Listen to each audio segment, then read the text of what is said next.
Haribo, Nitai Gaur, Nitai Gaura, Haribo, Haribo, Nitai Gaur, Nitai Gaura, Haribo,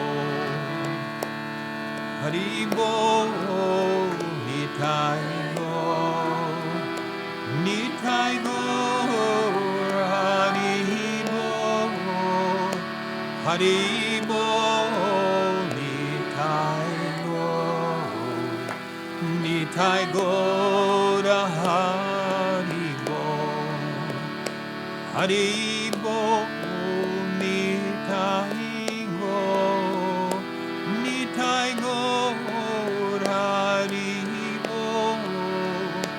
Haribo, Nitai Gaur, Nitai Gaur, Haribo, Haribo, Nitai Gaur, Nitai Gaur, Haribo, Haribo, Nitai Gaur, Nitai Gaur, Haribo.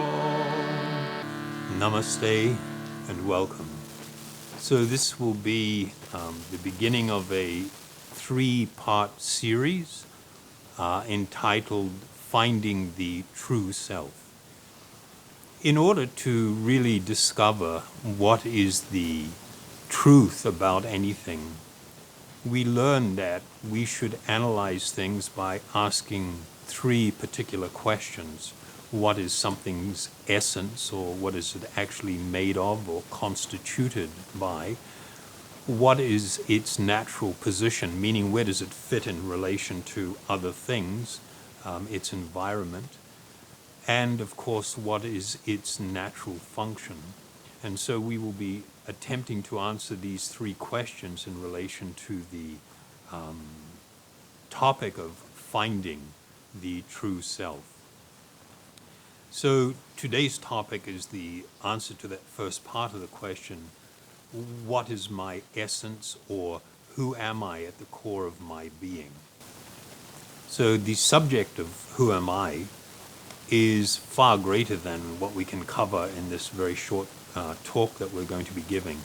So for people that would be looking for more information, I encourage you to check the link at the bottom of the screen under this video and follow it. It is to a website that will give you more information. So we, in fact, rarely think of or actually seek the answer to this question of who I am or what I am in essence. They say a picture is worth 1,000 words. So today we'll be showing you a short video clip. Some very dear friends of mine went out into the streets of London and they asked a variety of people this question. And I think that we will all be able to identify with the people in their attempts to answer these things. So please let's take a look at this question right now. We're doing a research study on identity, and we just have one question. Yeah. Can you please tell me, who are you? My name is Christy. I am an American student. I'm from Colorado. My name is Zoe. I'm from Cyprus. Kathleen. Amy. A tourist from Spain. My name is Mark. Natalie. Who am I? Well, my name's Gemma. That's who I am. I'm successful, handsome French guy. I'm 82 years of age, but I feel I'm 18. Right, what else do you want to know? I want to know more than just your name. My job, where I live. I want to know your essence, who you are in essence. My essence. Yes. Happy person. I'm a happy girl. Someone who's trying to go through life as happy as they can. A sassy, fun kind of guy who just likes to have fun and yeah. I see myself as quite unique, different, I'm quite energetic. Your core essence, who are you? Not so much take away the traits, the culture, the family, the boyfriend, where you live, where you're from. Take all that away and tell me, who are you? To be honest, sometimes I don't even know who I am. That's a really hard question. Who am I? Oh, Yes. I've no idea. You have no idea? No idea whatsoever. I don't know myself, so... You don't know? No, I don't know. know. I'm a bit lost. A very small piece of the universe. That's what I am. My essence is a person in the midst of a very fast technological world that is gone crazy and lost all sight of the real, of the self. Your core being, who are you? I've no idea. Actually, that's a tough one. Well, I have no idea what to say. The essence of myself. Yes. I don't know. I wasn't prepared for such a deep question. I never really think of myself too much in that way. I get on with it. What is my essence? I don't know how to answer you. I really don't know. I've never considered it. I think that's a difficult question. Yeah, it is. Does anyone have a ready answer? For me, I don't know, no. To be honest, I don't know, no. I don't think you ever really know who you are. I think you just go through life as a journey to find out who you are, but you never really know who you are. Now I realize I don't know who I am. Really, who I am. Yeah, this is a good question. Yeah, it's a very good question. But what do you mean? Like, who am I? Yes, who are you in essence? In essence? Yes. Oh no, that's hard. That's a little bit philosophical for me, to be honest. I've never thought of it like that. Who am I? To be honest, I don't know. Your core, who are Such you? a difficult question. Yes, it's a very difficult question. Yes, In I know. essence, Yes. I don't know. It's really complicated. I mean, if you'd asked me all this stuff when I had a drink, I'd probably answer it better. I don't know if I can say any more about it. I mean, you kind of caught me out on that one. it's really hard. It's really hard to know. Yeah. And it's really interesting to be asked such questions so you will have an idea and think about it. Yeah. So it's actually quite refreshing to see people speak about something in such an honest way. Previously, we've spoken on the subject of how you are not the body or you are not the mind. But this does not actually tell us who we are in our essence. But just as a little recap, the body, the nature of the body is that it is constantly changing. And even though our body is changing, our identity, who we are, does not change. For example, at one time I had a little tiny body, a baby's body, and that some time, a few years later, I had the body the size of your son as a young boy. Then I had a teenager's body. I had a young man's body. I had a middle-aged man's body. And now I'm in the elder part, the end of life area, or getting into that region. And if you line photos up of these different stages of growth, the bodies are actually completely different bodies. Not only do they look different, but they are constituted by different matter. The Oak Ridge Scientific Institute, or Atomic Research Institute rather, have demonstrated that within 5 years, every single atom within your body is replaced. And in spite of that change, I remain the constant person. My identity, it's not like I have a different identity for the baby's body and a different identity for the middle-aged or older man's body. It's the same identity all the way through. So that clearly demonstrates that we are not the body, otherwise our identity would change. Similarly with the mind, the fact that we can exercise control over our mind, or we may attempt to, for instance, trying to remember something, trying to forget something, trying to bring our mind into a focus on some particular subject, we can only do this if we exist separately from our mind. We have to be separate from it to exercise control over it. So these are proofs, but as I mentioned, they don't answer the actual question of who we are.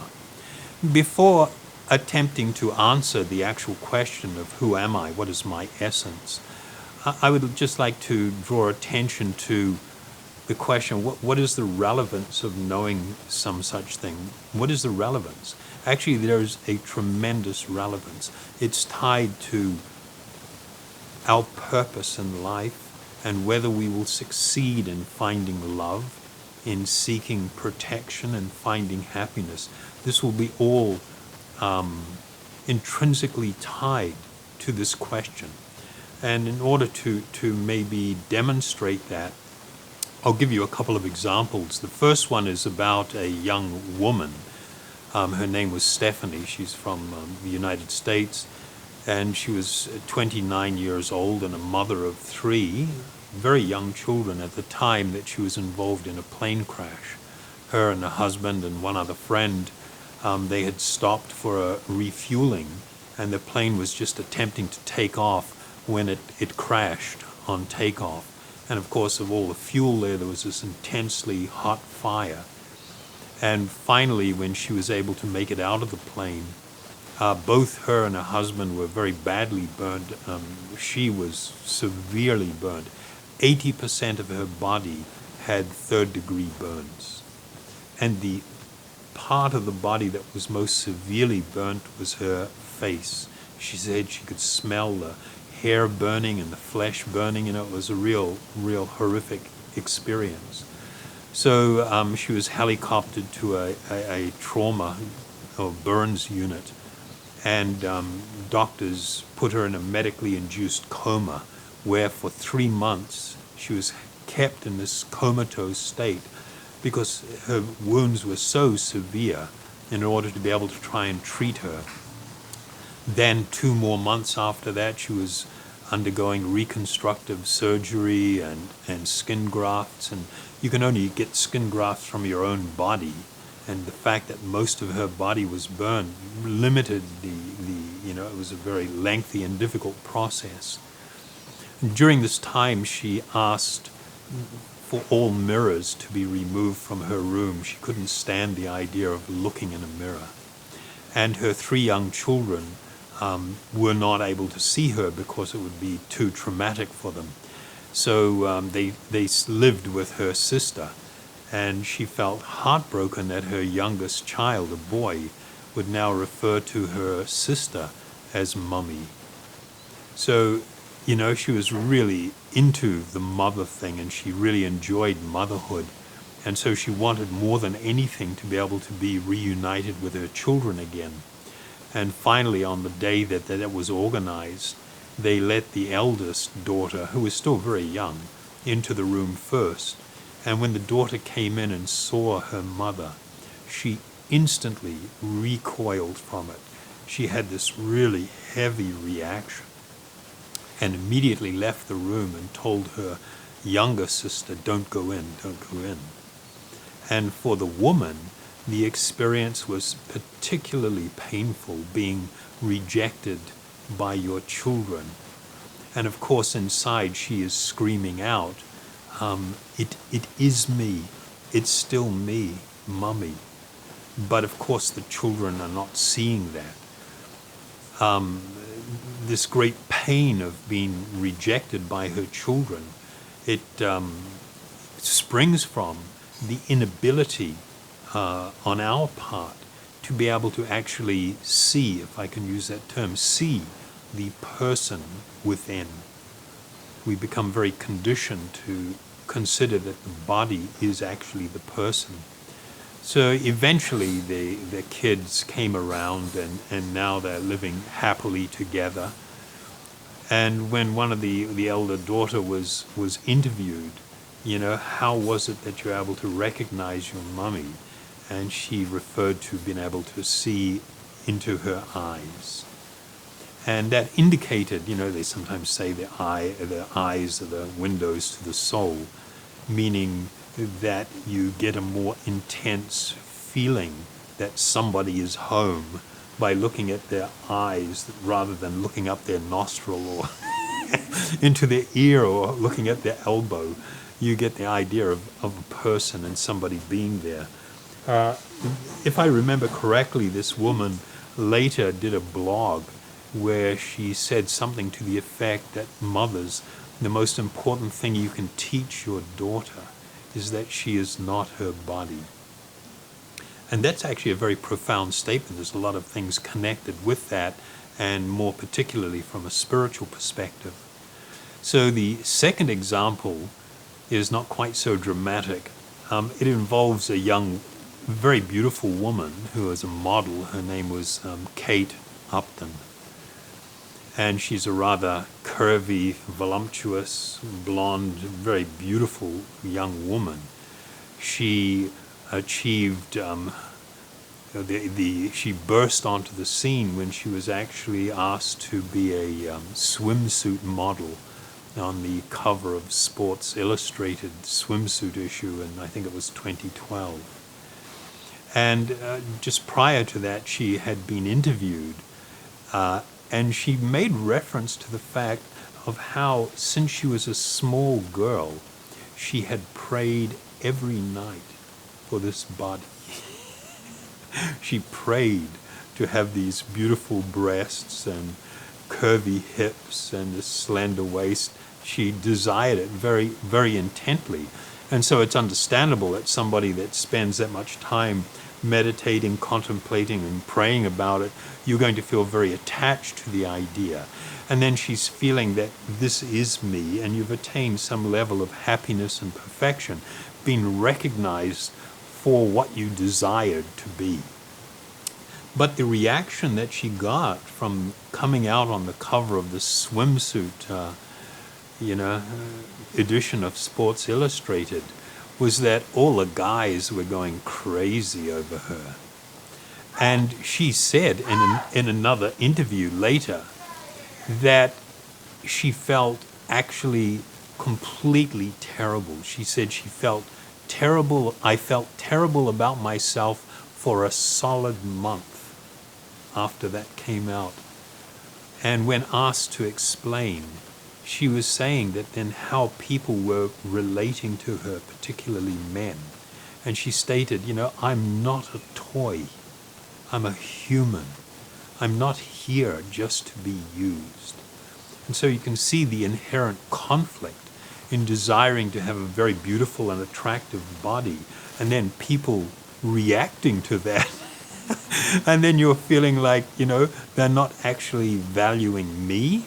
They're not paying attention to me. They're just interested in my body. And this is something I've heard, over and over. So these two examples give us some, indication of the relevance and importance of not just perceiving or seeing the body as being me. That there are all types of things that will be connected with that. When we accept the body or the mind as the self, or we accept other labels that we've adopted as being who we are, then we will experience an almost countless number of different types of miserable conditions. Examples would be, the issues of self-worth or worthiness. Everybody struggles with these, and there's this big focus on body image. And so now what they do is try to prepare, particularly women, but even young guys, you've got to be comfortable with whatever kind of body that you have. And, that's not a solution. The problem is that when you identify the body as being you, you are always then going to become plagued with issues connected with that, issues of self-worth and worthiness and how acceptable you are or aren't. And it's a huge problem. Another area is in relation to relationships. How people are relating and dealing with each other. In fact, like the bullying thing, or marriage breakdowns, or this worry that people have in a committed relationship, is my partner going to go and look for somebody else because I'm no longer attractive enough. I'm not providing what they need. It's actually not what you need, it's what you want. But we can examine this even on the level of societies and families and everything. There are so many huge issues that cause great misery and suffering in the world because of this. Then probably a third area, where people become deeply affected and very miserable because of these fundamentally erroneous ideas, has to do with the lack of empathy that we feel for others. Or, people will not feel empathy to someone that they see necessarily as being different, and particularly different in a way that I don't like. And that may even descend into the realm of hatred towards someone. So it can go from just not caring about someone all the way through to the other end of the scale, which is hatred and all the things that come from it. So, the idea, this sectarian or party spirit, it arises from the idea of having sexual identities or racial identities or ethnic identities. It even extends to labels such as political identification and a myriad of other false identities. So the unfortunate thing is that when a person is actually very much absorbed in this idea that the body is me or the mind is me, in that state of consciousness, it is going to be impossible to actually know and experience peace.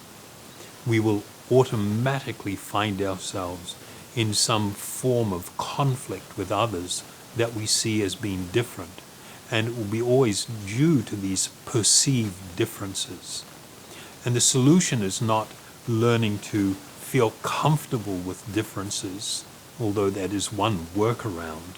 The actual core of the problem lies in being able to see commonality, to see an actual connectedness. And that is actually going to be on a spiritual level. I'd like to share with you a verse from the Bhagavad Gita. And in this verse, it speaks to the issue of needing a compassionate vision where all living entities are seen as actually being equal. So the verse reads, "The humble sages, by virtue of true knowledge, they see with equal vision a learned and gentle Brahmana, a cow, an elephant, a dog, and the lowest of people." So, it's pretty extreme. We're going through a whole range of different life forms here, and even with amongst human beings, somebody that's considered very cultured and intelligent and a very good person, down to someone that's a very base individual, that a humble sage, it describes by virtue of true knowledge, they see this commonality, they see all living beings with this equal vision. So this equality, it resides in our spiritual identity. It doesn't reside within bodily false identity. And to make the point a little clearer, there's also another wonderful verse in the Bhagavad Gita where Lord Krishna is describing the topmost yogi. He says, he is a perfect yogi who, by comparison to his own self, he sees the true equality of all beings in both their happiness and their distress, O Arjuna. So this vision of being able to see from the spiritual platform, it immediately makes it so that all of the divisions in society evaporate. It automatically makes it so a person will feel compassion and care for and towards all living beings. So all of the deeply conditioned ideas that we hold and there are many of them, and they are factually untrue. But amongst all of these ideas or wrong ways of thinking, the most significant one is this idea that I am my body. And so people answer, just like we saw in that clip, I am young, I am old, I am a male or I am a female, I am black, I am white, I am brown, I am beautiful, or I am rather plain, or I am even ugly. All of these ideas and assumptions are based on bodily labels and are factually untrue. Now, perhaps a good, something that will help us to become probably quite thoughtful, I'm going to show you a series of pictures. There is a German man, his name is Gunther von Hagen. He is an anatomist.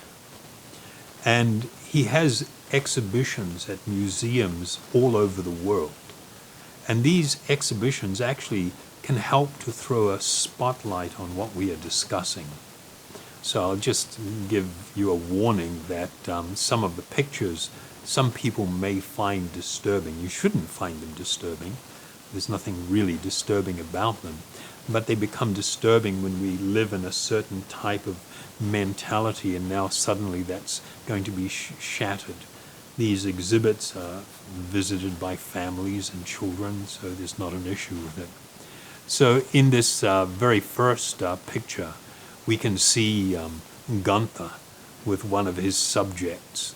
So Gunther has developed a process of impregnating bodies with plasticizers, and this permanently preserves them. And what it does, it allows the stripping away of skin and other tissue so that you can actually see what is underneath. As I stated, these pictures that I'm showing you are actually from museums and galleries.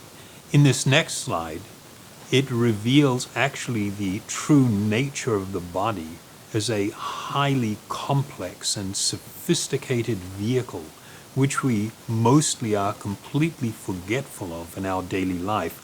What we can see here is something that we're familiar with, the idea of performing CPR, but it's two corpses, and so it's kind of like a little bit shocking. And we have to think a little bit more deeply about our life. In this next slide, if you look at the child's face, and then you look at the skeleton of the child in the exhibit, we can see in both cases you've got a child with an adult. And we can realize how unaware we are about the nature of the body. When we look at the little girl, we do not see her skeletal structure. We don't see all of the tissue. We simply look at her and think, oh, that's a person.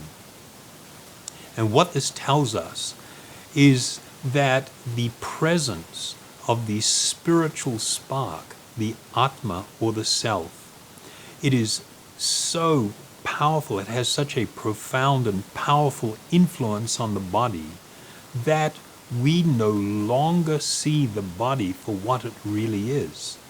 When we look at the exhibits of Gunther and when we look at the people beside them, we don't see this, in our daily life. Of course, in this next slide, this picture allows us to see that there is a stark difference between a body which is showing the presence of life and one that is not. When there is the symptom of life in the body actually appears attractive. And when the person leaves, you are just left with a body which not only no longer attracts you, but in most cases will repulse you.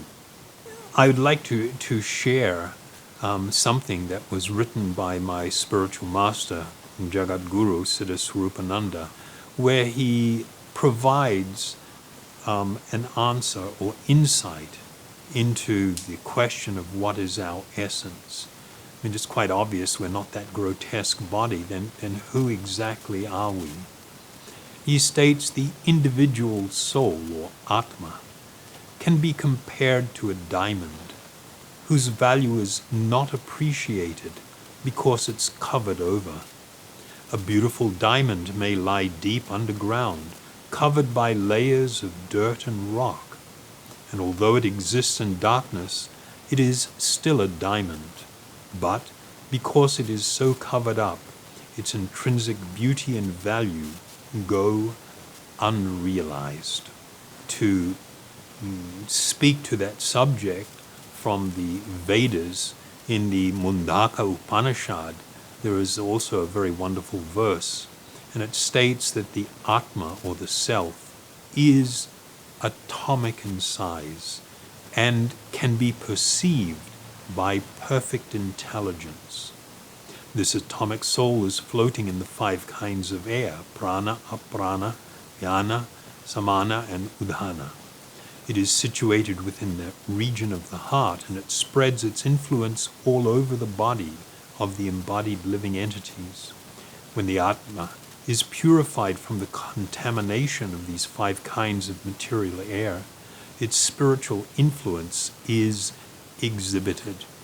So, just very briefly in summary, the yoga system speaks about these 5 types of air, subtle airs that are moving within the body. When the living being, which resides within the region of the heart, the atma, or the self, it exerts its influence via these 5 types of subtle air, or subtle channels in the body. And because of this, the influence of the living being is spread throughout. I mean, whether it's an ant or a blue whale, every centimeter, every inch of that body is experiencing awareness or consciousness and is manifesting symptoms of light, even though the living being is like an atomic spiritual particle. In the Yoga Sutra, it speaks about becoming free of these bodily conceptions and actually learning about ourself. There is a verse in the 2nd pada, or chapter, in the 25th verse, where it says, when ignorance is destroyed, the identification of the self, or the atma, with matter, or prakriti, meaning like the material body, this identification ceases, and this is liberation. So now the question, who am I? I am not this body. I do not die when the body dies. I move on. The life manifest in the body is because of my presence. And when I leave, life leaves with me. It is one of the characteristics of the living being. I, the personal or the person living temporarily within this body, I am an eternal spiritual being, an eternal spark of God. At this point, I'd just like to make a statement. You know, I am not an impersonal force or energy. There are people that promote this idea that I am some impersonal, energetic force. This is incorrect or an incomplete understanding. The nature of the living being is that you are personal. It is my eternal right to exist in a state of great wisdom and spiritual love, free from anxiousness and fear. When a person experiences or attains this condition, it is actually the initial stage of enlightenment. We will then ask the question, how does such a liberated person, a person in this state of self-realization, how do they exist or live within this world? If they are still embodied, how do they live in this world? It boils down to trying to understand this terminology, this phrase you may have heard, living in the world, but not being part of the world. And unfortunately, we find that most people, when we are in this covered state, we not only identify deeply, but we feel that we are part of this world. And that is incorrect. So how will such an enlightened person live? You know, a common man may not be able to distinguish the difference between an enlightened person and any other person. It will not instantly be obvious. A person who is actually enlightened goes about their allotted time in this world performing the normal responsibility of one's station in life. But one thing that is, very clear, that they will always, though, be working for the actual welfare of all others. And in this state of enlightenment, there is a blossoming of very perfect spiritual love, and also a feeling of compassion for all living beings.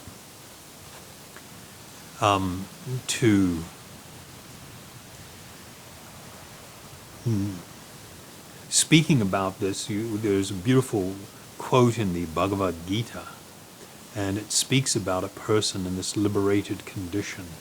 It says that such a liberated person is not attracted to material sense pleasure of this world, but is always in a transcendental state, enjoying pleasure within. In this way, the self-realized person enjoys unlimited happiness, for he concentrates on the Supreme. This is actually very deep. We can speak only about this verse probably for a couple of hours and really enjoy all of the meaning here. But given our time limitations and the fact that this is available as a video that you can replay, I would really encourage you to from time to time revisit these quotes and read them and contemplate upon them.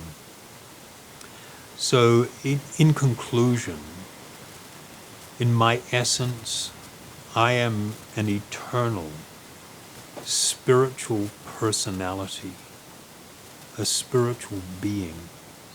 It is my natural state to exist in a condition of perfect and full, not just happiness, but complete blissfulness, to exist in a state of very deep and wonderful love, to be free from all of the anxieties and burdens that come from falsely identifying with one's body or mind and all the things connected with that. So what we like to do now is we'll just engage in a short kirtan. And this process of kirtan, of using a transcendental yoga sound, it is a process of meditation that is actually the most effective and powerful means for full realization, self-realization and God-realization at this time. Kirtan is engaged in, usually there is a person that will lead the kirtan, who will first sing a mantra with these transcendental sounds. Then there is people who sit and listen to that, and then they repeat. They sing it also. Doesn't matter what kind of voice you have. If you're singing out of tune, that's all completely irrelevant. This spiritual sound is extremely powerful. It is completely will purify the heart and the mind, and will induce full spiritual realization, self-realization, and awaken our natural spiritual love. So I'd like to invite you to join me for perhaps just 10 minutes or so while we chant. You will see the mantra appearing on the screen.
Namo